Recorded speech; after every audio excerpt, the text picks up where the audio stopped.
হাসনা হেনা গাছের ফল। শেষ বাগানে আছি। হাসনা হেনা গাছের ফল ধরে সেই ফলের বীজ থেকে চারা হয়। কিছুদিন আগে ফুল ধরেছিল, দেখতে পাচ্ছেন। ফুল ঝরে যাওয়ার পরে কিছু কিছু চিহ্ন বোঝা যাচ্ছে যে এইখানে ফুল ছিল।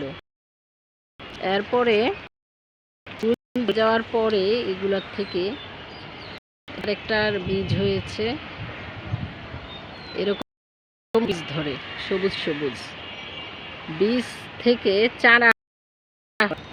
আমার বারান্দায় দেশি সুগন্ধি হাসনা হেনা আছে,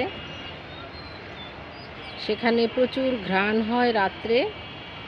ওখানে একদিন কৌতূহলবশত একটা ফল ছিঁড়ে লাগিয়ে দিয়েছিলাম। এই যে দেখেন, সেই চারাটা আমি বারান্দার থেকে ছাদে এনে রেখে দিয়েছি। এই যে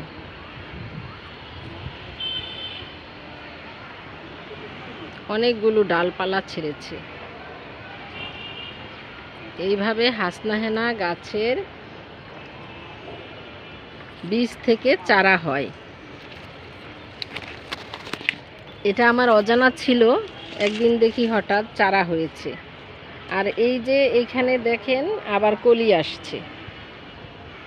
12 মাসই হাসনা হেনা, আবার কলি আসছে।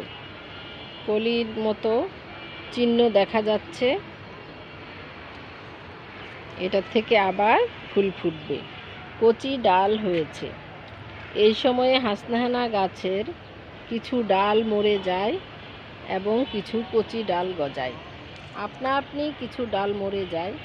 সেই জন্য অপ্রয়োজনীয় ডালগুলোকে, যেমন এটা হওয়ার সম্ভাবনা কম, এরকম অপ্রয়োজনীয় ডালগুলোকে ছেটে দিলে নতুন ডাল গজায় খুব দ্রুত। আপনারা এটা করতে পারেন। এই সময়ে হাসনা হেনার মরা ডাল ছেটে দিতে হবে বা অপ্রয়োজনীয় কিছু ডাল কেটে দিতে হবে, তাহলে গাছটা অনেক সুন্দর হবে এবং নতুন ডাল গজাবে। এই যে নতুন পাতায় কিন্তু ফুল আসে, নতুন ডালে নতুন গাছে সহজে ফুল আসে। এই নতুন ডালে আবার সুন্দর করে ফুল হবে। এরকম প্রচুর হাসনা হেনা আছে আমার ছাদে। তো আপনারা একটা জিনিস জানলেন যে বীজ থেকে চারা হয়। অবশ্য ডাল থেকেই দ্রুত চারা হয়, আমরা ডাল থেকেই সাধারণত থাকি, তবে বীজ থেকেও হবে, এটাতে কোনো সমস্যা নেই।